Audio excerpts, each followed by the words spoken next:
Buenas tardes, ¿cómo les va? ¿Cómo están? ¿Me están escuchando? ¿Compartimos pantalla? ¿Todo en orden? Buenas tardes, doctor. ¿Sí sabe? Perfecto. Bueno, antes de comenzar con nuestra clase de hoy, donde vamos a ver, acá tienen el título, las imágenes del mediastino en tomografía computada, porque recuerden que habíamos dicho que el ATAC era el método de elección cuando necesitamos recabar información imagenológica del mediastino. Antes de comenzar, algún aviso. Recuerden que hay casos que están subidos en la plataforma, en el aula. Por favor, participen. La doctora Bongers es la que está controlando eso y necesitamos, para que tenga validez todo nuestro cursado, también la participación de ustedes en los casos que van subiendo. Y que, por otra parte, pienso que les sirve como repaso, como refrescar ideas, pensando también en el próximo parcial. Respecto al parcial, hoy vamos a ver la parte de mediastino, mañana vamos a ver cardiovascular dentro de lo que hoy vamos a utilizar ya como una puerta de entrada, que es el mediastino. Mañana nos vamos a abocar a la parte cardiovascular central, por supuesto. Y la semana próxima, hoy hablé con la doctora Carolina Galarza para ver el tema horario, fechas y demás. El lunes próximo es feriado, no hay actividad académica en la facultad por la conmemoración de Güemes, no hay actividad. Por lo tanto, ya confirmo el parcial, la primera era, el primer parcial, va a ser el día martes 22, el martes de la semana próxima, a las 17 por Zoom, como hacemos siempre, perdón, por plataforma, por aula. Ahí se va a subir el parcial, ustedes lo van a ir manejando. Es una serie de preguntas con respuestas con opciones múltiples, seguramente ya lo habrán realizado en otras instancias. Y bueno, cualquier cosa, cualquier duda, tenemos todavía mañana, si ustedes me quieren preguntar algo respecto al parcial, pero ya les confirmo que va a ser para el martes próximo. Si hay alguna pregunta, por favor me la hacen. Igual la doctora Bongers ya creo que confirmaba o ya confirmó en plataforma la fecha y hora del parcial. Les recuerdo, el martes próximo, martes 22, a las 17 horas. ¿Qué entra en el parcial? Todo lo que vimos hasta ahora. Todo lo que vimos hasta ahora, generalidades, y después ya nos metimos en tórax, la parte de respiratorio, lo de mediastino y cardiovascular que terminamos entre hoy y mañana. Nada, recuerden, nada que no se haya dado se va a preguntar. O sea, todo lo que vimos va a estar en el parcial, o mejor dicho, todo lo que vimos imposible. Todo lo que se pregunte en el parcial fue dado, fue comentado, fue trabajado en clase. Lo mismo que, les vuelvo a reiterar, fíjense, manejen, trabajen un poco con los casos que se subieron, porque son temas que se tomaron, son los más representativos y que seguramente van a estar también inmersos en el parcial. ¿De acuerdo? Si hay alguna pregunta, me la hacen, o si no, vamos a comenzar con nuestra clase de hoy. A ver, acá parece que tengo algo, tengo una pregunta. No solamente escrito, como ya les presenté, como ya les mencioné, va a ser solamente escrito, van a entrar por el aula virtual, no sé la cantidad de preguntas todavía porque lo estamos confeccionando, pero van a ser todas respuestas de opción, con respuestas de opción múltiple.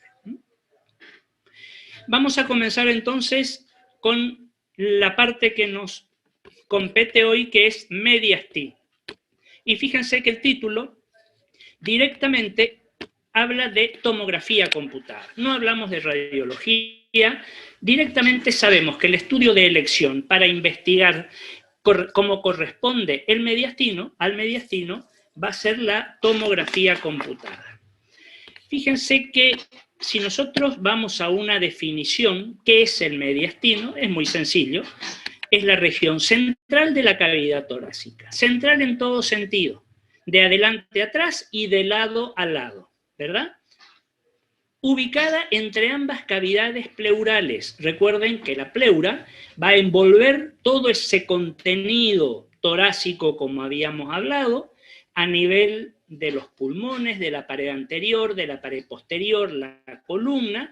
Bueno, en ese espacio del medio, de ahí viene el nombre mediastino, vamos a ubicar a esta sección. Fíjense que acá tenemos un poco una imagen gráfica, una representación gráfica de lo que en su mayor medida ocupa este espacio mediastinal.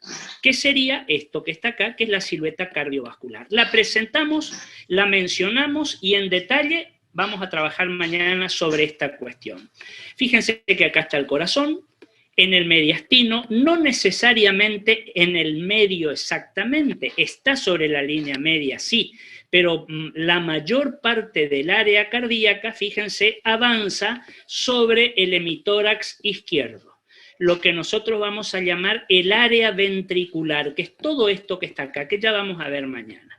Ventrículo izquierdo marcando este borde, ventrículo derecho marcando esta base y esta cara anterior. Esto que me aparece por acá es otra de las cavidades, que es la aurícula derecha, y acá me estaría faltando la otra aurícula, la izquierda, que en esta proyección no la vemos porque está ubicada hacia atrás. Ya lo vamos a ver. Y los grandes vasos, por supuesto. Esto que me aparece por acá, ustedes habrán reconocido, aorta ascendente, que va a salir de una cavidad importante que es el ventrículo izquierdo, aorta ascendente, el callado, la vuelta, la curvatura de la aorta y después se mete por acá atrás, acá ya no la vemos, como aorta torácica descendente. Este otro gran vaso que viene acá como pegadito a la aorta ascendente, ustedes lo identificarán, es la vena cava superior, los vasos pulmonares, etc. Mañana va a ser tema de nuestro intercambio, digamos. Ahora, a ese mediastino lo vamos a dividir en distintas regiones o subregiones, si ustedes quieren. Aclarándoles algo, esta es una división, no es la única. Si ustedes buscan divisiones del mediastino, hay una cantidad bastante importante. Divisiones anatómicas, divisiones topográficas, divisiones quirúrgicas, divisiones según la anatomía patológica, en fin. Esta es una. ¿Quieren utilizar otra que les resulte más práctica o mejor? Perfecto. Lo que nos tiene que quedar es que hay diferentes áreas dentro del mediastino. Fíjense que este esquema me estaría mostrando el mediastino en sentido lateral o el mediastino, digamos, de perfil, ¿verdad? Por lo tanto, vamos a tener un mediastino posterior, hacia atrás, lógicamente, que va a estar ubicado por detrás de la tráquea, o de la cara posterior de la tráquea hacia atrás, un mediastino superior, que va a estar ubicado por arriba de ese callado aórtico que recién lo veíamos, un mediastino anterior por delante de los elementos cardiovasculares y un mediastino medio que comprende el corazón y los grandes vasos. Les aclaro algo, para muchos autores este anterior y medio es como que lo fusionan en un solo mediastino. Un mediastino anterior, el posterior de la tráquea por atrás y el anterior de la tráquea hacia adelante. Por eso van a escuchar por ahí que el corazón y los grandes vasos están en el mediastino anterior. ¿Es incorrecto eso? No, de ninguna manera. Es otra clasificación, nada más. Esto que quede claro. A ver, hay una pregunta por acá. ¿La clase de hoy entra a la era también? Sí, todo esto ya lo dije. La clase de hoy y la clase de mañana también. Hoy es mediastino, mañana es cardiovascular, dentro del módulo de tórax, entra en el examen del martes próximo. Y la semana siguiente, que sería el lunes 28 de junio, arrancaríamos con el nuevo módulo, que es el diagnóstico por imágenes del abdomen. ¿Estamos? Volvemos al tema, a nuestro tema. Fíjense que yo les quiero mostrar este esquema, para que lo vayamos ya teniendo en cuenta, porque es muy importante, tiene una importancia práctica fundamental para el paciente. Nos dice diámetros aórticos. Fíjense que yo acá tengo un esquema anatómico nada más de lo que sería la arteria aorta. Por acá estaría el corazón, por acá abajo. La aorta saliendo del corazón, ustedes saben de qué cavidad sale la aorta del ventrículo izquierdo, y vamos a tener una porción de la aorta ascendente, dice proximal, la primera parte. Después vamos a tener entre la aorta ascendente distal y la proximal lo que vamos a llamar callado, el callado de la aorta. ¿Qué es el callado? La curvatura. Yo creo que esto ya lo hablé con ustedes o lo hablé con otro grupo, por ahí ya no, se me va un poco si lo hablé con ustedes o con otro grupo. ¿Qué cuestión? El callado. ¿Por qué le llamamos callado de la aorta? El callado,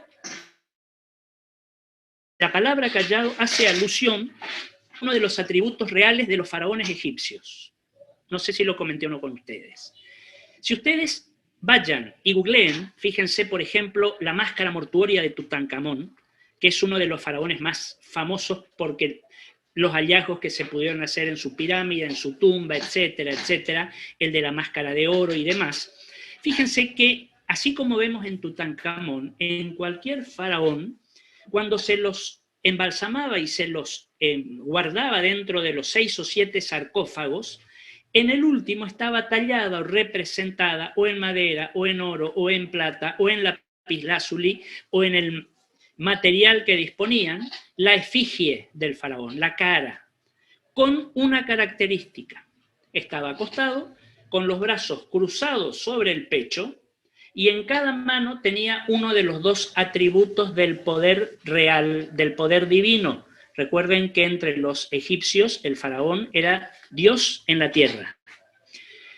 Uno de esos 2 atributos era el mayal, que era como un plumerito. Si lo ven, si lo buscan, lo van a ver. El otro era el callado. El callado era como un signo de pregunta. Algo así, exacto como esto que ustedes tienen graficado acá. Como la hoz.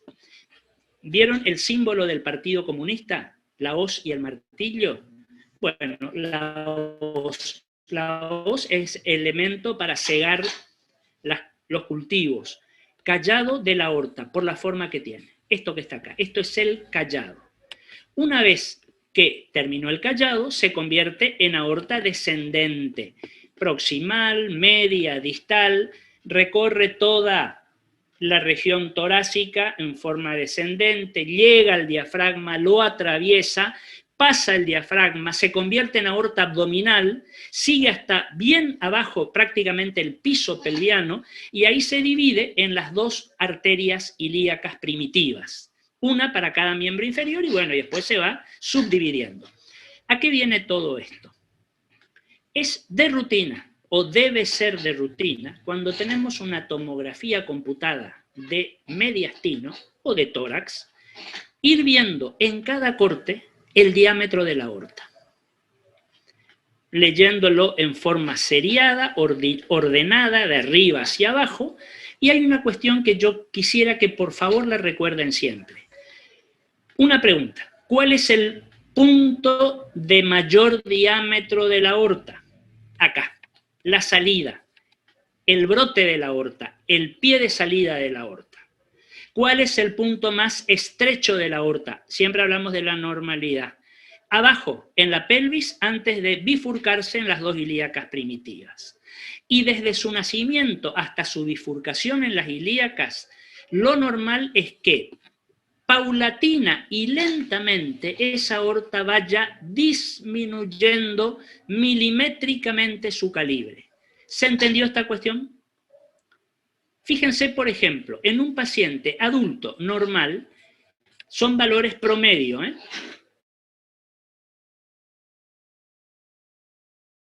En el tronco, 3.62 centímetros. Donde va a comenzar el callado, 3.51. Terminó el callado y cuando se va a convertir en aorta descendente, ya mide 2.63 centímetros. Un poco más abajo, 2.48, y al terminar, La aorta descendente, antes de atravesar el diafragma, más o menos está en 2,40. Fíjense que desde el nacimiento hasta acá disminuyó más de 1 centímetro su diámetro. Y así paulatinamente. ¿Qué importancia tiene conocer esto? Cuando yo leo una tomografía computada de tórax y de abdomen, y la voy leyendo de arriba hacia abajo, en cada corte, de arriba hacia abajo, la aorta me tiene que aparecer un poquito más estrecha para hablar de normalidad. Si yo de golpe me encuentro con que, con que en algún punto esa aorta que venía a nivel abdominal, por ejemplo, generalmente, puede ser a cualquier nivel, de golpe empieza a ensancharse, se ensancha, y después vuelve otra vez a estrecharse, me queda como un ensanchamiento localizado en un sector de la aorta. ¿De qué estamos hablando? ¿Qué se le está desarrollando a ese paciente? Un aneurisma. Un aneurisma. Sí, señores, un aneurisma, que es una dilatación, en este caso aórtica. Puede estar en cualquier vaso, en cualquier arteria. Ese es el punto ideal para poder diagnosticarlo. Si ustedes diagnostican un aneurisma aórtico en ese estadio, les aseguro que le salvaron la vida al paciente, porque puede ser totalmente asintomático y es un hallazgo tomográfico. Muchas veces cuando el paciente comienza con síntomas, que para peor suelen ser generalmente totalmente inespecíficos, ese aneurisma está, como solemos decir, en curso. ¿Qué quiere decir en curso? Ya está preparando el desenlace. ¿Cuál va a ser el desenlace? La ruptura de la aorta. Piensen ustedes qué pasa en eso que vamos a llamar un accidente aórtico aneurismático. Hay una liberación masiva de sangre al interior. Hay una hemorragia interna masiva. El paciente me va a hacer un shock hipovolémico agudo, porque de golpe se queda sin sangre dentro de sus vasos. Y el paciente se me puede morir en 2 o 3 minutos, sin recurrir y sin poder hacer nada.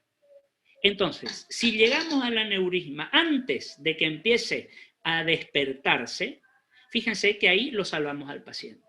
Entonces, siempre, recuerden por favor, siempre de rutina, miren la aorta de arriba a abajo. Aunque el paciente, el motivo de la tomografía sea una bronquitis, aunque sea una tuberculosis, aunque sea un nódulo pulmonar, lo que fuera, no dejen nunca de mirar la aorta. Lo mismo cuando hablamos de alguna patología abdominal, porque la sintomatología de ese aneurisma suele ser inespecífica.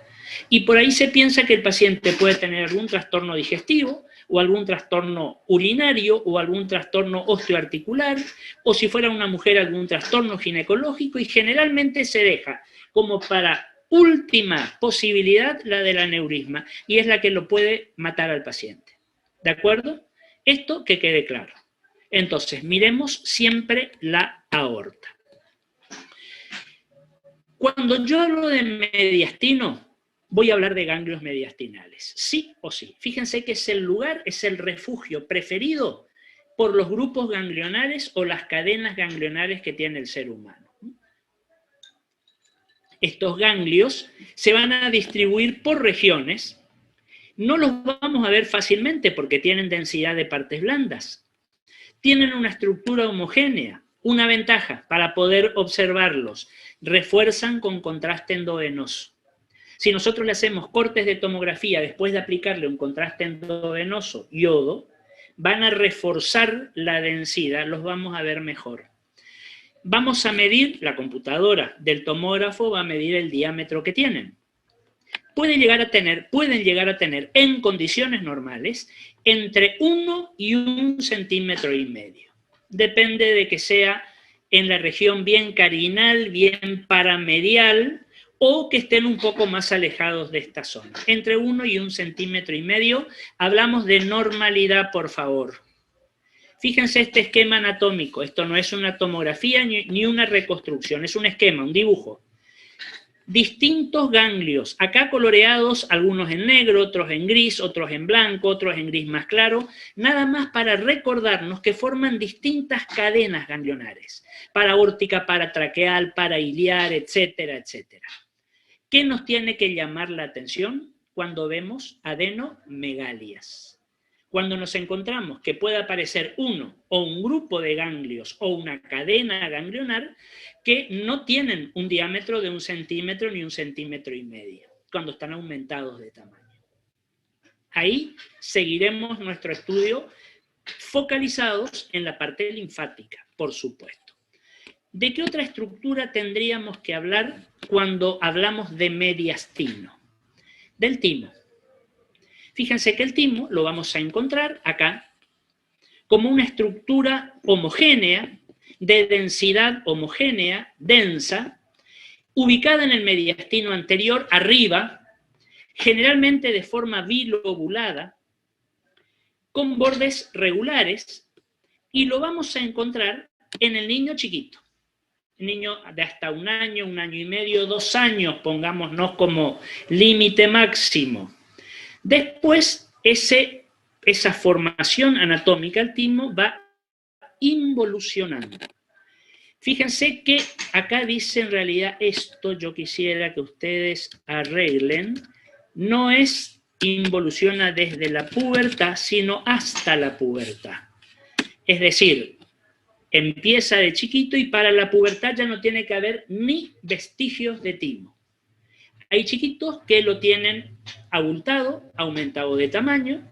Hay que pensar en ese caso en un timoma.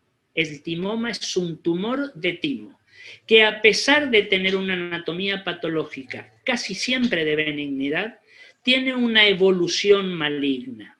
¿Por qué les digo esto que parece un contrasentido? Porque por la zona y por el rápido crecimiento que tiene, va comprimiendo estructuras vitales, grandes vasos, aorta, esófago, etcétera, etcétera. Y ese chiquito puede tener un desenlace fatal por las complicaciones de todas esas compresiones a nivel mediastinal alto. ¿De acuerdo? Fíjense, acá tenemos una imagen del timo, acá tienen la tráquea, acá en otro paciente, o puede ser el mismo en un corte más bajo, porque esto que yo tengo acá es la bifurcación traqueal. ¿Nos ubicamos? Fíjense que acá veíamos la tráquea como un conducto, pero si bajamos un poco y cortamos más abajo, ya estamos viendo donde la tráquea deja de ser un conducto para abrirse en los 2 bronquios. Tener en cuenta siempre el timo, una patología tumoral propia, excluyente del niño pequeño. No hay prácticamente descrita en la literatura un paciente de mayor edad o adulto que tenga un timoma. Ahora, cuando nosotros hacemos cortes tomográficos del mediastino sin contraste, vamos a ver una serie de imágenes para ir ubicándonos. ¿Cuál sería la anatomía tomográfica del mediastino sin contraste? Ustedes me dirán, ¿qué ventana estamos utilizando en este corte? La semana pasada, cuando veíamos tomografía, recuerden que hemos hablado de una ventana pulmonar o parenquimatosa y una mediastinal o de partes blandas. ¿Cuál sería esta? Mediastinal. Mediastinal. ¿Cómo yo sé que es mediastinal? Porque veo estructuras del mediastino y de las partes blandas. Y fíjense, entre comillas, no veo los pulmones. Los pulmones me aparecen como una densidad negra, como que no hay nada, como un vacío. ¿Qué vamos a encontrar? Acá hablamos de un mediastino superior, un corte, fíjense, por arriba del callado aórtico, un corte bien alto. Fíjense para que nos ubiquemos. El esternón, prácticamente el manubrio esternal, acá uniéndose con la articulación esternoclavicular. Recuerden que el esternón es más grande, más voluminoso en la parte más alta, en el manubrio, y de ahí se va afinando hasta terminar en esa puntita que es el apéndice sifoides. Fíjense esto que está acá, obviamente la tráquea. No vemos bronquios porque este es un corte alto, y acá al lado, fíjense bien al lado, a la izquierda, pegadito a la columna, el esófago. Que en este corte, casualmente, ese esófago estaba ligeramente abierto. ¿Se acuerdan que habíamos dicho que era un conducto con una cavidad virtual que se hacía real cuando algo pasaba, ya sea líquido, sólido, la saliva, cuando tragamos, lo que fuera? Bueno, en este momento estaba justo, hizo una pequeña dilatación, el paciente pudo haber tragado saliva en el momento de la tomografía y después se vuelve a cerrar otra vez. Y si todas estas imágenes que si ustedes van leyendo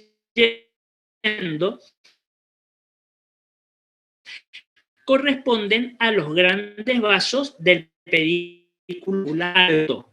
El codo, acá lo vemos, el tronco brachiocefálico izquierdo, acá también, la arteria, la subclavia de ese lado, esto es anatomía. Pero estamos viendo, recuerden, cortes normales.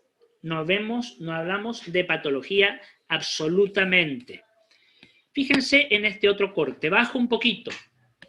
Acá no veo el esófago, por ejemplo. Me dicen el esófago, pero era el lugar, ya no está abierto. Fíjense la tráquea. Acá vemos un ganglio. Fíjense, chiquito, normal. Recuerden que 1 centímetro más o menos en cuanto al diámetro ganglionar. Acá ya vemos la vena cava superior, un tronco venoso importante, el callado aórtico. Fíjense, este corte está a nivel, como dice acá, del callado aórtico, de la curva, acuérdense de los faraones, de la curvatura esa del callado aórtico, y en este caso, fíjense, esta pequeña imagen de densidad de partes blandas dice restos tímicos. ¿Me tiene que llamar la atención? ¿Me tiene que asustar? No. Porque en el paciente adulto el timo pudo haber desaparecido totalmente o ustedes van a leer que pueden llegar a quedar vestigios. ¿Qué son vestigios? Restos. Un resto, un pedacito que quedó. No funciona, está afuncionante y quedó como un resto, nada más. No nos preocupa para nada. Si nosotros cortamos un poquito más abajo, vamos yendo de arriba hacia abajo, cortes tomográficos de tórax, siempre con vena mediastinal, porque es lo que quiero ver, fíjate, acá bronquiofuente para el pulmón derecho, bronquiofuente para el pulmón izquierdo. Fíjense cómo el esternón ya disminuyó su volumen, porque ya es más bajo. La vena cava superior y pegadita a la vena cava superior la aorta ascendente. Ya no vemos callado porque el callado me quedó más arriba.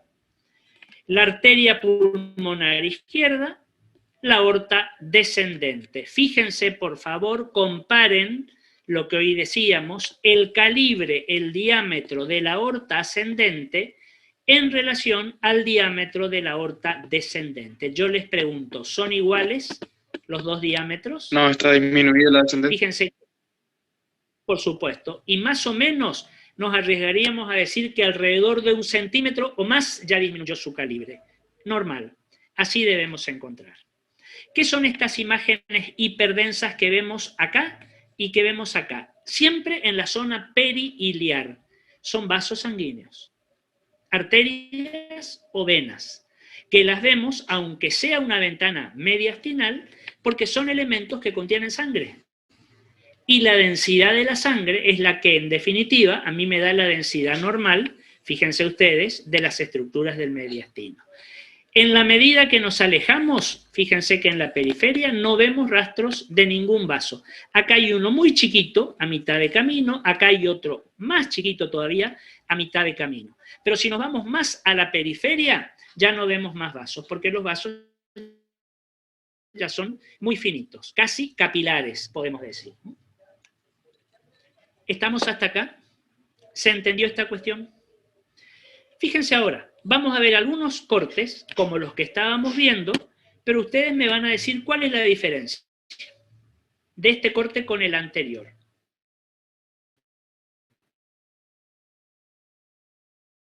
Exactamente, sí señor, la ventana. Sabrina pregunta si solo los vasos arteriales se ven así. Pueden verse venas si son de un volumen importante. Si no, las arterias sí, con seguridad, piensen en cuál es la histología de la pared de la arteria y de la vena. Las venas son más flu, las venas son menos evidentes. La arteria es más redondita, tiene una capa histológica mucho más importante.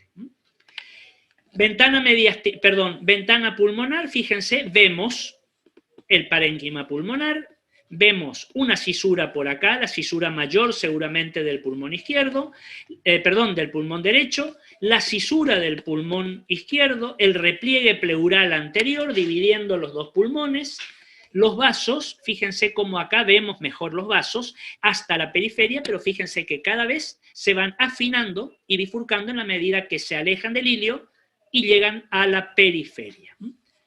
Ubicamos los mismos elementos, bronquios, fuentes, por supuesto. Vena cava superior, aorta ascendente, aorta descendente. Un corte un poco más abajo de la carina, casi a nivel de la arteria pulmonar. Fíjense cómo nos va variando la anatomía. Hay elementos que dejamos de ver, elementos anatómicos, y otros que comenzamos a ver. ¿Por qué? Y lógicamente porque cada corte me va mostrando, eso ya lo sabemos, lo que anatómicamente hay a esa altura de corte. Nada que hubiera, ni por arriba, ni por abajo. Nuevamente la vena cava superior, la aorta ascendente, la aorta descendente por acá. Me aparecen los vasos pulmonares, porque fíjense que este corte es un poco más abajo de la carina, bronquio fuente izquierdo, bronquio fuente derecho, ya más alejados entre sí porque ya están descendiendo, por eso los vemos así. La arteria pulmonar izquierda, mucho más evidente que la derecha me aparece más escondida, esto ya lo vamos a ver mañana en cardiovascular. Un corte, siempre hablamos de la normalidad, todavía. A ver, un segundito. Vamos un poquito más abajo. Ya contesto enseguida ahora las preguntas para no cortar el texto, digamos. Fíjense, un corte un poco más abajo. Podemos decir a nivel de la aurícula izquierda. Acá está la aurícula izquierda.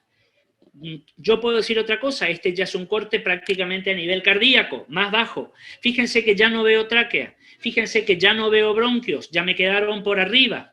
Sigo viendo aorta ascendente, acá, y la aorta descendente. Y este es el lugar anatómico normal que va a ocupar la aorta descendente. Pegadita a la vértebra, a la columna, a la izquierda. De la línea media, ligeramente a la izquierda. El ilio pulmonar del lado derecho y la aurícula izquierda, que yo les dije que se proyectaba hacia atrás. La presentamos. Mañana lo vamos a ver, mañana lo vamos a ver en detalle. Igual esto los vamos a subir al aula para que ustedes lo tengan, este Power, para repasarlo, verlo, volver a mirarlo y demás, ¿eh? Por supuesto, como siempre. Y este sí, es un corte, digamos, absolutamente, este y el que sigue. Me voy al que sigue porque me gusta más. Acá tenemos un corte bajo a nivel del área cardíaca, donde tenemos ubicadas anatómicamente, tomográficamente, topográficamente y normalmente las 4 cavidades cardíacas. Aurícula derecha hacia la derecha, ventrículo izquierdo hacia la izquierda, ventrículo derecho hacia adelante y también me va a formar el piso del corazón, aurícula izquierda hacia atrás. De los grandes vasos, el único que vemos es este que está acá, que ustedes se habrán dado cuenta, por supuesto, cuál es, la aorta descendente. Todos los otros vasos ya me quedaron por arriba. Este es el único que me va a pasar, me va a llegar, mejor dicho, hasta el diafragma, lo va a atravesar y continúa como aorta abdominal. Fíjense, vemos el esófago, acá, chiquitito, apareció el esófago.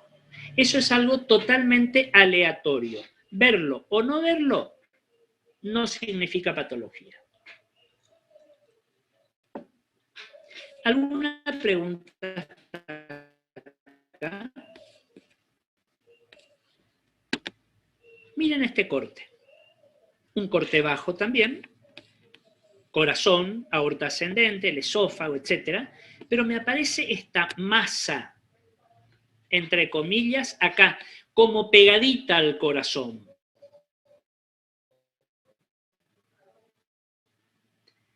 Me tiene que preocupar. No, miren la altura. Bien bajo, al lado del área cardíaca, es decir, al lado del corazón.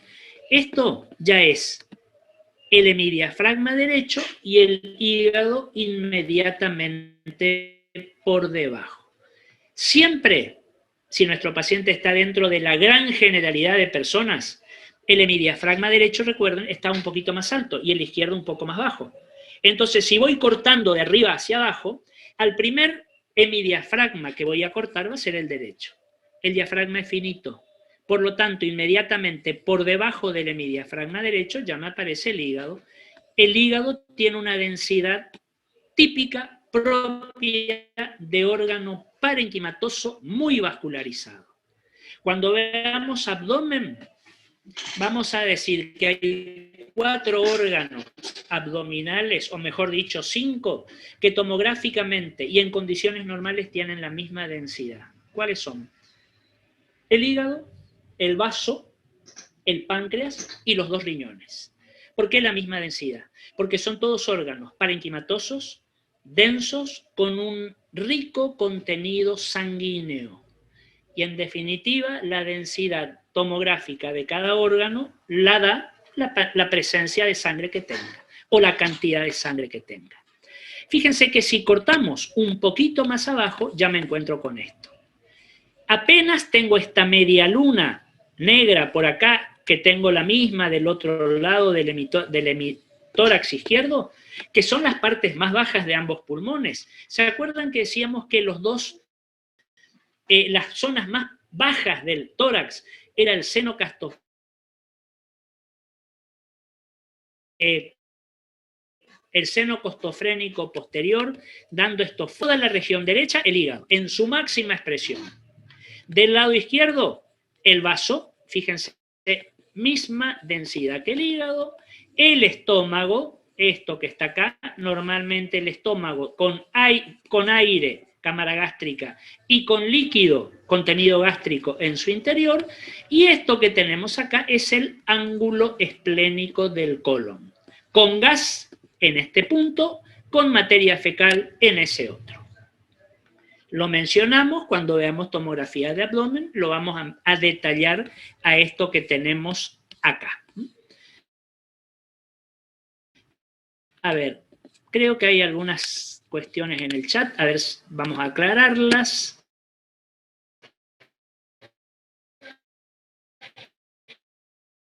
Sea el corte Tiago no ascendente, mientras más abajo sea el corte, no debería ser más grande. Sí, cuando torta ascendente es el nacimiento, es la baja del corte. Ahora, si yo voy cortando, porque la ascendente ya no la veo más, la descendente va siendo cada vez más pequeña, ¿de acuerdo? Cuando yo les dije, en la medida que vayamos más abajo se va disminuyendo, me refería al trayecto anatómico. Quédense con este concepto, no se confundan. La parte más ancha de la aorta, cuando nace, y a partir de ahí, ascendente, callado, descendente, abdominal, va disminuyendo. ¿Estamos? Otra pregunta de Cristian. ¿Se logra diferenciar la densidad entre hígado y diafragma o son prácticamente iguales? Son prácticamente iguales. Prácticamente iguales. Hagan de cuenta que están como pegados el diafragma y acá está el hígado. Como una sola continuidad visualmente hablando. ¿De acuerdo? Fíjense ahora los mismos cortes, pero los vamos a ver con... Perdón, voy a ir a lo que nos interese realmente, porque esto lo van a tener ustedes después también para revisar, con contraste. Ventana mediastinal, pero con contraste.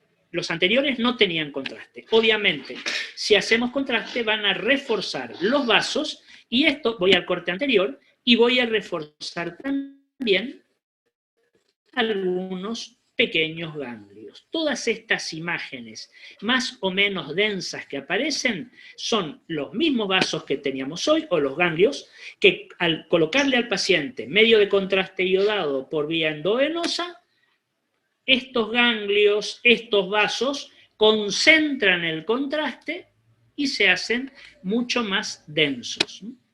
Un corte un poquito más bajo, fíjense los troncos brachiocefálicos, la subclavia, son los mismos cortes que veíamos hoy sin contraste, pero en este caso ya con contraste. Miren esta otra imagen. ¿Se acuerdan que habíamos visto un corte a nivel del callado de la aorta? Bueno, acá lo tienen, con contraste. Fíjense cómo se ve parte de esa curvatura, parte de ese callado que habíamos dicho, contrastado. Acá ya empieza a contrastarse la vena cava superior, la tráquea, como habíamos dicho, etcétera, etcétera. Cortamos un poco más abajo, a nivel prácticamente junto a la carina, porque fíjense que acá tengo el bronquio derecho, bronquio fuente derecho, el bronquio fuente izquierdo, y esta es la imagen que se suele llamar de las dos aortas. Ustedes me dirán, ¿cómo dos aortas si es una sola? Dos aortas porque hace alusión a la visión, a la visualización de la aorta ascendente y de la aorta descendente. Nos ubicamos en el corte con contraste, con un buen refuerzo por parte de la aorta, y fíjense que yo les diría que acá, a simple vista, sin necesidad de tomar medidas, yo puedo darme cuenta de que la aorta ascendente es de mayor tamaño que la aorta descendente, lo cual me habla de norma, ¿de acuerdo? Acá tenemos la vena cava superior, que decíamos pasa pegadita a la aorta ascendente. Ustedes me dirán, ¿y por qué densidades distintas? Si las dos tienen sangre, ¿estamos trabajando con contraste endovenoso? Sí, pero el contraste endovenoso tiene actividad vascular, va circulando a través de nuestro aparato circulatorio, y en la medida que va pasando, va dejando su contraste o su refuerzo. Acá no evidentemente contrastada, acá muy contrastada. Son estudios seriados y algunos los llaman en tiempo real, porque en la medida que se va haciendo y se va observando, por ejemplo, en forma directa, o se van tomando las imágenes, los cortes, vamos viendo cómo los vasos van tomando paulatinamente mayor cantidad de medio de contraste. Un poquito más abajo, bueno, lo mismo, fíjense, las dos aortas, como decíamos, con la arteria pulmonar del lado izquierdo que empieza a aparecer acá, lo mismo que la del lado derecho, etcétera. Fíjense, un corte más abajo, un poquito más abajo, ya área cardíaca superior, fíjense cómo seguimos viendo las dos aortas. Tenemos la aurícula derecha ya parcialmente contrastada, en condiciones normales, siempre la aurícula derecha proyectándose, haciendo su impronta hacia el lado derecho, la aurícula izquierda hacia atrás. No vemos todavía los ventrículos porque los ventrículos están más abajo. ¿Quieren ver los ventrículos? Acá los tienen. Ventrículo derecho hacia adelante, y también decíamos va a formar el piso del corazón, y el ventrículo izquierdo hacia el lado izquierdo. Les vuelvo a repetir, en cardiovascular mañana lo vamos a ver más exhaustivamente. La aurícula derecha hacia la derecha, la aurícula izquierda hacia atrás. Vamos un poco más abajo, bueno, seguimos viendo ya área ventricular solamente. Las aurículas quedaron para arriba, el ventrículo derecho hacia adelante, el ventrículo izquierdo hacia la izquierda. Y marcamos otra vez la ubicación del esófago, y acá me está apareciendo otro gran vaso que no lo habíamos visto anteriormente, la vena cava inferior, que me está subiendo. La vena cava superior me va a traer la sangre de toda la parte alta de nuestro organismo. La vena cava superior me va a recoger toda la sangre desde abajo para llegar al corazón. Lo mismo que veíamos anteriormente, fíjense, un corte ya prácticamente a nivel del abdomen superior, con contraste, donde vemos el hígado con algunos vasos hepáticos contrastados, lo mismo que el vaso. Todas estas imágenes más hiperdensas son vasculaturas del vaso. Recuerden que el vaso es un órgano que está muy irrigado. Acá vemos el estómago, y esto que está acá, que sigue siendo la aorta, pero ya ahora será aorta abdominal, porque allá atravesó el diafragma y ya se metió en la cavidad abdominal. ¿Alguna pregunta hasta acá? Vamos a hablar un poquito de la patología tumoral, pero tumores no vasculares del mediastino, a ser diagnosticados con tomografía computada. Acá tienen esquemáticamente, según la incidencia, según la frecuencia, de las diferentes patologías tumorales del mediastino. Fíjense que en el mediastino posterior, en general, suele ser territorio de los tumores neurogénicos, los que se desplazan o los que se generan desde el sistema nervioso central. Según la estirpe histológica celular, serán neurilemomas, neurofibromas, ganglioneuromas, schwannomas, etc. Obviamente, con la imagen nosotros no podemos hacer, esto es anatomía patológica. Esto saldrá de la biopsia y del resultado que el patólogo expida. Lo que sí vamos a ver es esa masa tumoral que vamos a encontrar en el mediastino posterior. Y recuerden algo, suelen tener un crecimiento bastante importante. Como crecen de atrás hacia adelante, van empujando hacia adelante, van desplazando, van abriendo las estructuras para hacerse lugar, digamos. En el mediastino superior, ¿qué patologías tumorales? Si fuera un niño, mencionábamos recién un timoma. Linfomas, tumores de cualquiera de estos grupos ganglionares o cadenas ganglionares linfáticas que presentamos, tumores de la glándula tiroides, de la paratiroides mucho más raro. En el mediastino anterior puede llegar a introducirse en ese lugar un timoma en un niño, tumores germinales o también llamados teratomas, tumores de la tiroides, nuevamente linfomas, lipomas, tumores de tejido adiposo, y en el mediastino medio, fíjense, pueden haber quistes pericárdicos en relación al pericardio y a la cavidad pericárdica, los quistes broncogénicos, porque en este mediastino están transcurriendo los bronquios fuentes, y nuevamente linfomas. Fíjense, linfoma acá, linfoma acá, linfoma por acá. En menor grado acá. ¿Por qué? Linfomas por todas partes. ¿Se acuerdan el esquema que lo habíamos presentado al principio, donde teníamos cadenas ganglionares que ocupaban gran parte de todo el espacio mediastinal? Bueno, ahí lo tienen. Esto es estadísticamente la presencia de diferentes tumores que podemos encontrar en el mediastino, por lo que deducirán que la patología tumoral mediastinal es significativa, no es algo excepcional. ¿Qué más vamos a mencionar? Un segundito, por favor. Esperen un momento. Ahí está, quiero corregir una cuestión. Esto lo paso. Los lipomas mediastinales, es decir, tumores de grasa. ¿Qué problema traen? Pueden ir comprimiendo estructuras, desplazando estructuras, pero casi en su totalidad son lipomas. Si yo digo lipoma, es un tumor benigno. Si eventualmente se malignizan, ya vamos a hablar de un liposarcoma.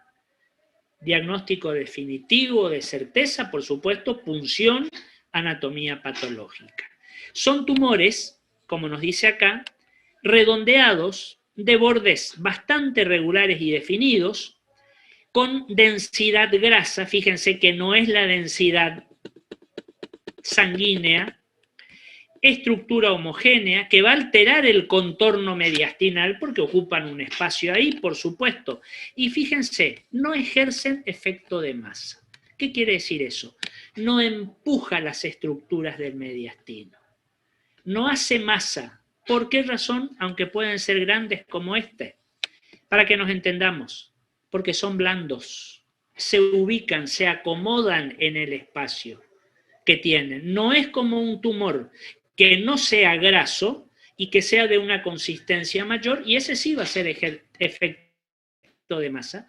Ese sí va a empujar y va a decir, aquí estoy. Los lipomas en general, salvo que sean enormes, fíjense que no modifican la ubicación de las otras estructuras.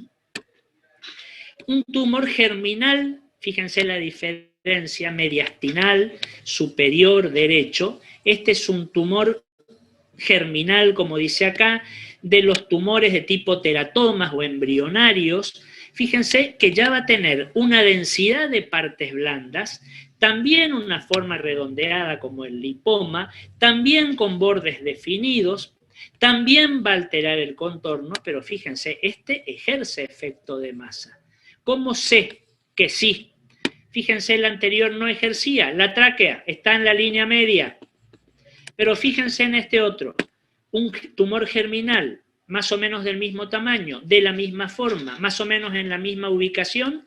Fíjense la tráquea que tendría que estar en la línea media, desplazada en sentido contralateral, acá abajo el esófago. ¿Por qué? Porque este tumor tiene cuerpo, tiene una densidad mucho mayor que la del lipoma. ¿Estamos hasta acá? ¿Se va entendiendo todo esto que estamos mencionando? Otra formación tumoral, en realidad quística, porque esto es de contenido líquido, el quiste broncogénico. Un quiste que va a estar ubicado, en este caso, sobre el lado derecho, seguramente dependiendo del bronquio fuente derecho, es una masa con densidad líquida, forma redondeada, estructura homogénea, mucho más homogénea que los anteriores, que va a ejercer efecto de masa y fíjense, no refuerza con el contraste. Comparen la aorta descendente después del contraste y este quiste de contenido líquido, por supuesto, que no refuerza después del contraste. Esto es importantísimo para saber si esta masa que estamos viendo acá, masa porque tiene más de 3 o 4 centímetros de diámetro, saber si es líquida o si es sólida. Si fuera sólida, es decir, si fuera un tumor realmente, hago contraste y esto, por supuesto, que me va a reforzar con el contraste. Ahora, si le hago contraste, refuerza el vaso, por supuesto, lógicamente porque tiene sangre, pero no me refuerza la masa, quiere decir que esa masa no tiene vasos sanguíneos. Es decir, que esa masa no está vascularizada. Si no está vascularizada, debemos pensar en un quiste. Los quistes, recuérdenlo, no tienen vasculatura. Los vasos sanguíneos llegan hasta la cubierta del quiste, hasta la cáscara, pero no entran adentro del quiste. Por lo tanto, toda formación quística no refuerza jamás con medio de contraste iodado endovenoso. Si fuera una masa tumoral densa, sólida, sí va a reforzar. ¿Estamos hasta acá? ¿Se va entendiendo esto? A ver, creo que tenía algo en el chat antes de avanzar. Leandro dice, si no maligniza, igual se tiene que operar, depende de cada caso, porque por ahí la cuestión pasa por la malignidad o la benignidad y por ahí pasa por las estructuras que está comprimiendo, que pueden ser vitales, estructuras vasculares, arteriales o venosas, vía aérea, otras estructuras del mediastino. Entonces en ese caso, por un compromiso mecánico, suele ser quirúrgico. Pero eso se evalúa, por supuesto, en cada caso en particular. A ver, hay otra pregunta. ¿Puede repetir cómo se llama cuando se hace maligno un lipoma? Sí. Cuando se maligniza será un liposarcoma. Recuerden que toda palabra que se refiera a tumores, que termine en oma, perdón, se refiere a tumores, quise decir. Lipoma, tumor benigno del tejido adiposo. Osteoma, tumor benigno del tejido óseo. Mioma, tumor benigno del tejido muscular o de las partes blandas. Ahora, si yo le agrego la palabra sarcoma, eso es maligno. Liposarcoma, un tumor maligno del tejido adiposo. Osteosarcoma, un tumor maligno de algún hueso. Miosarcoma, un tumor maligno de alguna estructura muscular o de partes blandas. ¿De acuerdo? Fíjense en este caso, un bocio intratorácico, una hipertrofia tiroidea que me va a constituir ese bocio. Algunos consideran un tumor, otros no, distintos puntos de vista. En este caso, con esta característica, es intratorácico. También se lo suele llamar bocio sumergido, es como que se metió en el tórax. Recuerden que la tiroides está en el cuello y en la base del cuello. Pero fíjense que se metió en el tórax. Observen esto que está acá. Como es una patología parenquimatosa que tiene densidad, fíjense que tiene presencia. Tumor con densidad de partes blandas, estructura heterogénea, altera el contorno del mediastino y obviamente ejerce efecto de masa. Tiene presencia, tiene fuerza, empuja, desplaza el mediastino en sentido contralateral. ¿Qué está empujando acá? Esto que está acá, que es la tráquea, que tendríamos que verla en la línea media, y esto que aparece en este caso, que es el esófago. ¿Qué otra presencia podemos tener? Adenomegalias mediastinales. ¿Cómo las vamos a ver? Fíjense cómo todas estas irregularidades, como nódulos con densidad de partes blandas, con contornos difusos, que pueden ejercer o no efecto de masa, dependiendo del número y del tamaño, pero fíjense cómo me está, por decir de alguna manera, como aplastando la tráquea, porque acá hay una gran cantidad de adenomegalias mediastinales. Un paciente tumoral, por ejemplo, que esté haciendo un secundarismo tumoral, que me esté haciendo metástasis en las cadenas ganglionares linfáticas del mediastino, nos puede dar esta imagen que ustedes tienen acá. Un linfoma mediastinal primario, fíjense el tamaño que tiene. ¿Se acuerdan que les dije que esos tumores que suelen comenzar atrás o en el mediastino medio de origen linfático pueden llegar a tener un tamaño enorme, con un importante efecto de masa? Miren a dónde me mandó esto que está acá, la aorta ascendente, la aorta descendente. Fíjense el esófago totalmente desplazado en sentido contralateral. Un timoma, esto lo vamos a ver después, por eso lo paso por ahora. Un segundito, voy a lo que es más significativo nada más. Fíjense esto, que lo vamos a volver a ver de igual manera, van a tener todas las imágenes para verlas en el aula. Yo estoy haciendo hincapié en lo que es más importante para poder completar toda la clase. Fíjense esto que estamos viendo acá. Esto lo vamos a volver a ver cuando veamos la parte de aparato digestivo, de tubo digestivo, de esófago. Una tomografía computada, un corte a nivel torácico, fíjense las imágenes pulmonares. No los vemos en detalle a los pulmones porque ustedes se imaginarán que es una ventana mediastinal. Y miren, en esta porción bastante alta, tengo la tráquea y fíjense el esófago. Pero fíjense que tengo una comunicación entre la tráquea y el esófago. Esto se llama fístula. Habitualmente la llamamos fístula tráqueo-esofágica. ¿Qué es una fístula? Una comunicación anómala, patológica, entre dos órganos que normalmente no tienen que tener una comunicación directa. O entre algún órgano y el exterior. Lo mismo. Fístula tráqueo-esofágica. Se abrió una comunicación patológica, un canal de comunicación, un conducto entre la tráquea y el esófago. ¿Por qué les dije que habitualmente decimos fístula tráqueo-esofágica? En realidad tendríamos que decir fístula esófago-traqueal. Y ustedes me dirán, pero si es lo mismo, tráqueo-esofágica, esófago-traqueal, estoy diciendo entre la tráquea y el esófago, sí.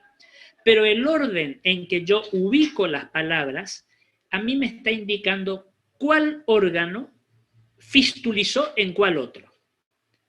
Lo correcto es decir esófago traqueal, porque es el esófago el que fistuliza y se mete en la tráquea. ¿Saben en qué situación? En el paciente con un cáncer de esófago avanzado, que como complicación tumoral metastásica por contigüidad, recuerden que las metástasis se pueden producir por vía hemática, la vía más frecuente, por vía linfática o por vía de contigüidad o de vecindad. Bueno, acá, por vía de vecindad, fíjense todas las imágenes que vimos que están muy cerquita el esófago de la tráquea.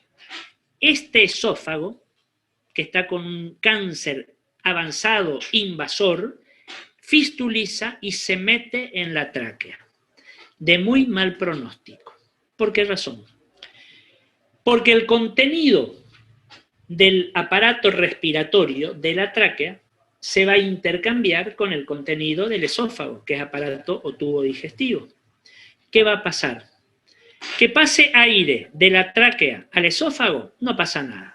Porque ustedes saben que normalmente en el estómago tenemos aire, en la cámara gástrica. ¿Dónde reside el problema? En el pasaje del contenido del esófago a la tráquea. Porque el contenido del esófago es contenido alimentario. Todo contenido alimentario es contenido contaminado. No estoy diciendo que comemos comida en mal estado, no. Contaminado digo porque no es contenido estéril. Entonces, contenido alimentario va a pasar a la tráquea, seguirá por la tráquea y me puede desencadenar cuadros obstructivos a nivel bronquial o de la vía aérea, o me puede llegar hasta los mismos alvéolos, va a infectar los alvéolos, por lo que les dije recién, y me va a producir una neumonía aspirativa. Muchas veces causa de muerte de ese paciente con un cáncer de esófago metastásico en una evolución avanzada.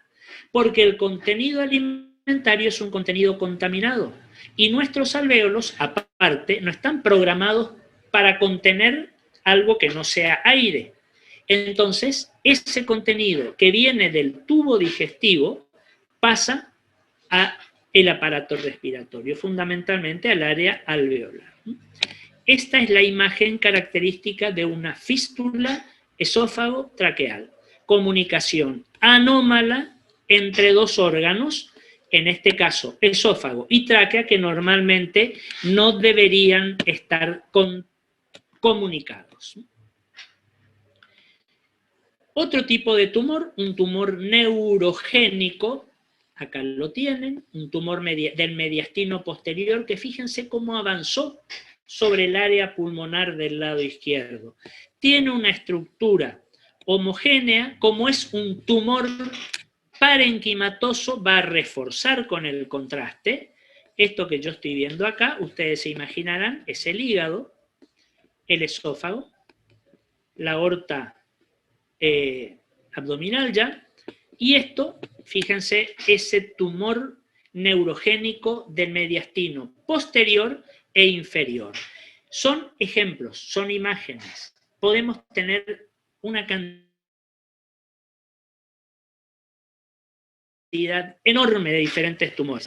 Eso es lo importante, van a tener prácticamente todos una buena presencia tomográfica. Es decir, se va a poder hacer el diagnóstico si se lo estudia a tiempo y se va a poder instalar un tratamiento, lo que puede llegar a salvar o a mejorar la calidad de vida, por supuesto, del paciente. La última imagen que les quiero mostrar antes de hacer nuestro recreo de unos pocos minutos, el quiste pericárdico. Fíjense que el quiste pericárdico constituye una formación líquida a expensas del espacio pericárdico. Vamos a ver mañana que el pericardio, que es esa membrana que envuelve el corazón, un poco como pleura envuelve los pulmones, entre la membrana pericárdica y el corazón hay un espacio pericárdico que es prácticamente virtual. existe una muy pequeña cantidad de líquido con el espacio pleural para evitar los frotes pericárdicos cuando nuestro corazón hace su sístole, su diástole, sístole, diástole, perfecto. En algunas situaciones, en ese espacio se genera esto que está acá, un quiste pericárdico. ¿Quiste por qué? Porque es una estructura que tiene contenido líquido. Una imagen quística, paredes finas, contenido homogéneo, suelen predominar el seno o ángulo cardiofrénico del lado derecho. No siempre. No ejercen efecto de masa por una razón sencilla. Esto que tenemos acá, hiperdenso, es el corazón. Con fuerza, presencia, un músculo importante, el miocardio, con sangre en su interior y que está en constante dinamismo. Esto es apenas, por decirlo, una bolsita de líquido con una pared dada por una membrana no muy importante que es el pericardio. Entonces, le resulta más fácil crecer hacia el área pulmonar que hacia el área mediastinal cardíaca. Por eso lo vamos a ver, fíjense, como pegadito al corazón. Lo vamos a diagnosticar con tomografía y mañana vamos a ver, lo vamos a diagnosticar muy bien con ecocardiografía. ¿Qué es la ecocardiografía? La imagen ecográfica del corazón. Y vamos a poder verlo muy bien. Lo vamos a hablar mañana esta cuestión. ¿Alguna pregunta hasta acá? ¿Alguna pregunta? Solo cuando es de contenido líquido no se refuerza ¿Cómo? con No te escucho. Solo al ser de contenido líquido no refuerza con contraste. No refuerza con contraste. Por eso lo vieron ahí. Vuelvo un segundito, muy buena tu acotación, vuelvo un segundito a la imagen. Esta tomografía está trabajada con contraste. Fíjense cómo el corazón está reforzando con el contraste iodado endovenoso. El quiste no. Porque como todo quiste, es decir, toda formación de contenido líquido, no es vascularizada. Tiene líquido en su interior, líquido pericárdico, líquido hidratídico, líquido inflamatorio, el que ustedes quieran, pero no tiene vasos. El tumor neurogénico en la diapositiva dice que es de una densidad cercana al líquido, pero usted dijo que refuerza con el contraste. Sí, Ahí, cercana, pero no es densidad líquido, porque el tumor neurogénico es parenquimatoso, dependiendo de cuál sea la estirpe tumoral. Un ganglioneuroma, un xanoma, el que fuera un neurilemoma, no todos tienen la misma densidad tomográfica, aunque el diagnóstico de certeza te lo va a dar el patólogo, con el estudio citológico, por supuesto. Muy bien, hacemos unos minutitos de descanso y pasamos a la segunda parte donde vamos a ver patologías del mediastino, pero vasculares, no ya tumorales. ¿Alguna pregunta antes de hacer el recreo? Bueno, si hubieran preguntas las ponen en el chat y ahora las contestamos.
que nos quedan, vamos a hablar un poquito de algo que hoy ya les había adelantado sobre la patología vascular del mediastino. Y de esta cuestión que yo ya les había hecho toda una introducción sobre la dilatación aneurismática de la aorta, digamos, el aneurisma de aorta. Fíjense este corte.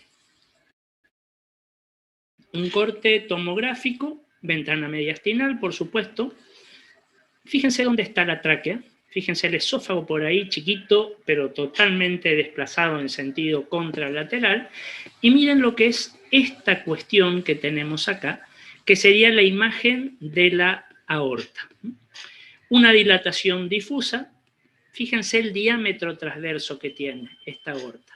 Seguramente muy superior a los 2 centímetros y pico que teníamos que tener a ese nivel. Tiene más de 5 centímetros de diámetro. Esta medición nos hace la computadora del tomógrafo directamente, que pueden presentar trombos en la luz. Siempre hay que determinar muy bien su extensión, es decir, de arriba hasta abajo, desde qué lugar hasta qué lugar abarca esa dilatación para después disponer una solución quirúrgica, si se puede, por supuesto. Fíjense que a mí me habla de dilatación aneurismática fusiforme. Fusiforme quiere decir que tiene forma de uso. ¿Qué es un uso? Una imagen alargada, elongada, que termina en 2 extremos afinados. Sería esta imagen que ustedes tienen acá. Por supuesto, acá lo vemos en un corte. Esto lo vamos a ver en varios cortes para tener en cuenta esa dilatación enorme. Fíjense, acá tenemos, aparte, esa doble luz, digamos, por la dilatación tan marcada, que en otras situaciones se nos va a presentar como una dilatación aneurismática sacular. ¿Por qué? Nos ubicamos. Acá tenemos la vena cava superior.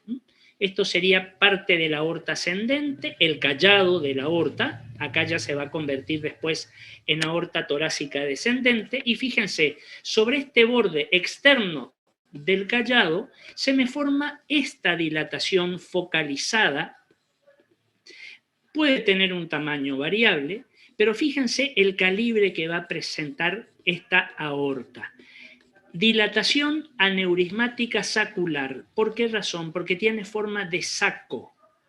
Aclarando una cuestión, el término saco en la acepción realmente del español, no lo que nosotros interpretamos como saco, porque para nosotros un saco es un abrigo, ¿verdad? En el castellano auténtico, real, la palabra saco quiere decir bolsa. Lo que nosotros decimos saco en nuestro castellano sería para el español auténtico una chaqueta. Esto es esa dilatación sacular en forma de saco, en forma de bolsa. Es como si fuera, fíjense, una bolsa que está adherida a esto que está acá, que es la aorta, es la luz de la aorta. Pero fíjense esta dilatación, miren el calibre que tiene esta aorta a este nivel. Tiene ateromas calcificados, bueno, etcétera. Esas son patologías concomitantes. Pero esta dilatación la vamos a verificar muy bien tomográficamente, con contraste mejor todavía, o llegado el caso, que seguramente será el paso a seguir para el diagnóstico, hacer estudios contrastados arteriales, hacer una arteriografía, o en este caso puede ser una aortografía, para ver el calibre de la aorta específicamente, cómo se modifica, cómo aumenta notoriamente su diámetro. Con ese peligro, esa complicación latente, esa espada de Damocles que está ahí arriba, que es la ruptura del vaso, porque tanto se dilata, obviamente la pared se va adelgazando y es un vaso que está recibiendo continuamente el golpe sistólico, cada movimiento sistólico. Por lo tanto, la dilatación del vaso más el golpe sistólico puede hacer que se rompa. Ese es el peligro. O inclusive que vaya sucediendo esto que está acá, que es esa disección de la aorta. Se van disecando las paredes arteriales. Cuando yo hablo de disección, piensen lo que hace el disector en anatomía. Va separando los planos anatómicos, los planos musculares. Fíjense que esta sería la luz de la aorta, pero observen tiene distintas luces porque se van disecando los planos. Hay que determinar su extensión, hay que determinar la permeabilidad de las luces y el compromiso de otras arterias, por supuesto. Fíjense que esto también lo podemos verificar muy bien en tomografía computada. La disección aórtica sería una complicación o un paso que agrava el pronóstico de un aneurisma de aorta. De aorta torácica, puede ser ascendente, puede ser un aneurisma del callado, puede ser un aneurisma de la aorta torácica descendente o quizás más frecuentemente un aneurisma de la aorta abdominal. Pero recuerden, este fenómeno, esta patología aneurismática puede afectar cualquier vaso arterial. Para terminar, ya porque con esto vamos finalizando, fíjense una imagen que tiene que ver con el agrandamiento del área cardíaca. Esto lo vamos a ver muy bien mañana en cardiovascular. Fíjense un corte tomográfico con ventana mediastinal, por supuesto, bajo, un corte bajo, porque fíjense que estamos sobre el área cardíaca, no tenemos tráquea, no tenemos carina, no tenemos bifurcación bronquial, nada por el estilo. Y fíjense, en este caso, cómo por acá estoy teniendo la aorta torácica ascendente, fíjense a dónde se vino, se corrió, se desplazó, la aorta torácica descendente que más o menos conserva su lugar, pero un agrandamiento difuso por una megaurícula, por una estenosis de la mitral. Eso lo estudiaremos con ecocardiografía, lo estudiaremos con estudios electrocardiográficos. Y así comunicando la idea para mañana, así retomar esto, fíjense el área cardíaca, fíjense el tamaño de este corazón. ¿Saben cuál es el índice normal? Que lo vamos a ver muy bien mañana. El corazón debe ocupar hasta el 50% del diámetro torácico, es decir, hasta la mitad. Es decir, el corazón normal debería entrar 2 veces en el ancho torácico máximo, abajo. Este corazón, obviamente yo les diría, a simple vista nos podemos dar cuenta que no entra 2 veces en este ancho torácico. Hay un método muy sencillo de medición sobre una radio que es muy importante y muy útil para determinar si nuestro paciente tiene un agrandamiento cardíaco, es decir, una cardiomegalia. ¿Por qué necesitamos saber? Porque en varias patologías vamos a ver que esa cardiomegalia va a ser el signo fundamental, indiscutible, de, por ejemplo, una insuficiencia cardíaca. Así que de eso nos vamos a ocupar mañana. Muy bien, hasta acá llegamos hoy. ¿Alguna pregunta que me quieran hacer que no haya quedado en claro? ¿Algo en el chat? No, aparentemente en el chat no tengo nada. Cualquier cosa, por favor, me lo ponen o lo preguntan directamente. Y mañana, martes, 5 de la tarde, vamos a tener nuestra última clase de este primer módulo que tiene que ver con tórax. Vamos a ver la imagenología del aparato cardiovascular central. Doctor, ¿Estamos? en ambas dilataciones aneurismáticas que se mostró anteriormente, ¿va a haber desplazamiento del mediastino? Depende de la ubicación, dónde está la dilatación aneurismática y del tamaño de la dilatación, por supuesto. Si son muy significativas, sí, es como un cimbronazo continuo en todas las estructuras mediastinales. Si es una dilatación o un aneurisma leve, incipiente, inicial, por ahí no te compromete esas cuestiones.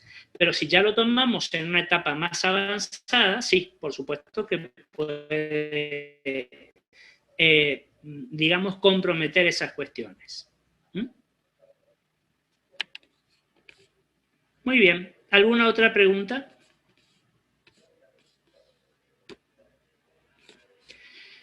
Bueno, si no hay preguntas, acá finalizamos nuestro encuentro de hoy y mañana nos vemos en la última charla, digamos, de este primer módulo antes del parcial, que va a ser, les vuelvo a repetir, el martes próximo, el martes 22 de junio.